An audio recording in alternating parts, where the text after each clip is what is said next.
Hi guys, ika-5 araw na natin ngayon na nag-jog walk dito sa Cornice guys. So ayan, mag-isa ko pa rin ngayon kasi may dalaw yung kasama ko guys. So tignan nyo yung pawis ko.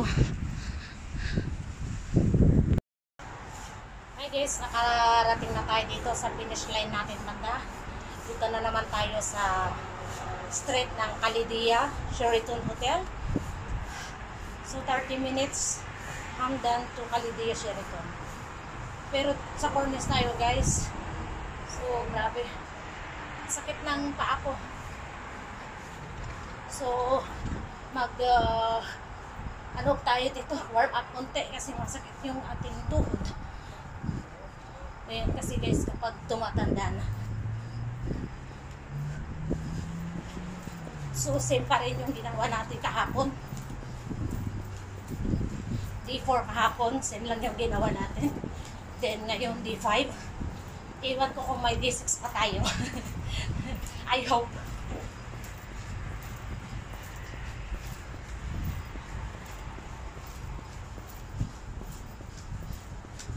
So yung napapansin nyo yung jacket ko, yung parang parachute siya. Para mabilis lang pawisan guys.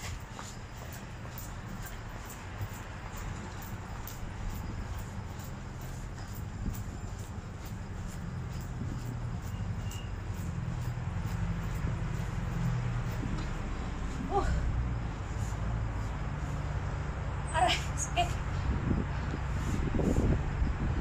3, 4, 5, 6, 7, 8, 9, 10, 11, 12, 13, 14, 15, 16, 17, 18, 19, 20.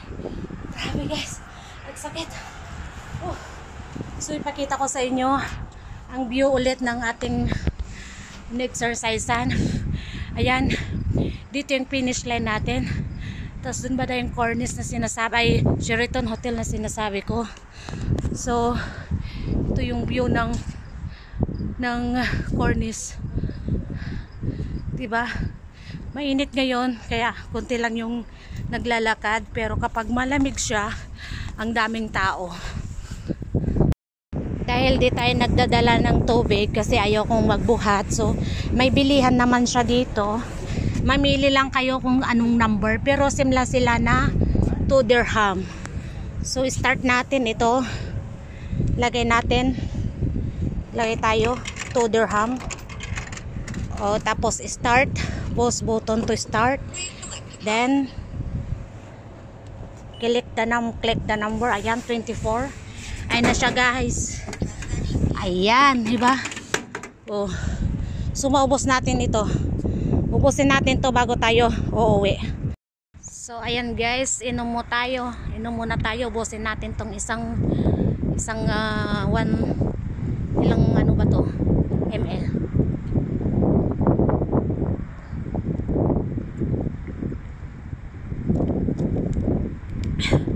Grabe. Mamaya na yung kalahati. Hey guys, pauwi na tayo. Ayan yung view ng Cornice. So ayan, kung nakikita nyo yan, start ako dyan hanggang dun. Isang kanto yan guys, i-jogging ko yan non-stop at walang walking. Puro jog lang yan. So let's go, update ko kay mamaya kapag nakarating na ako dun. Yan, start na ako.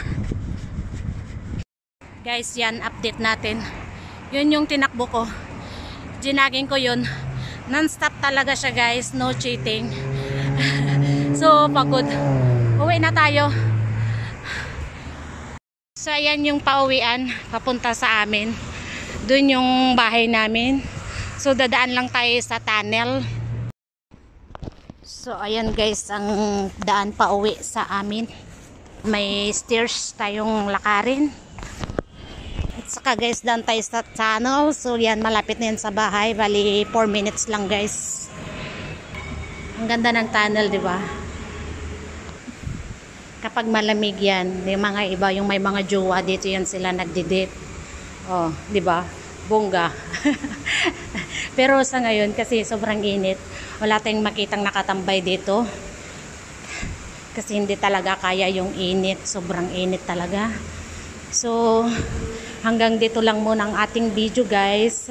See you tomorrow pag day 6 natin, kung kaya pa natin mag-walking na kung kaya natin mag-walking na mag-isa, kasi lagi na lang tayong mag-isa sa buhay. Charot! May pahugot pa.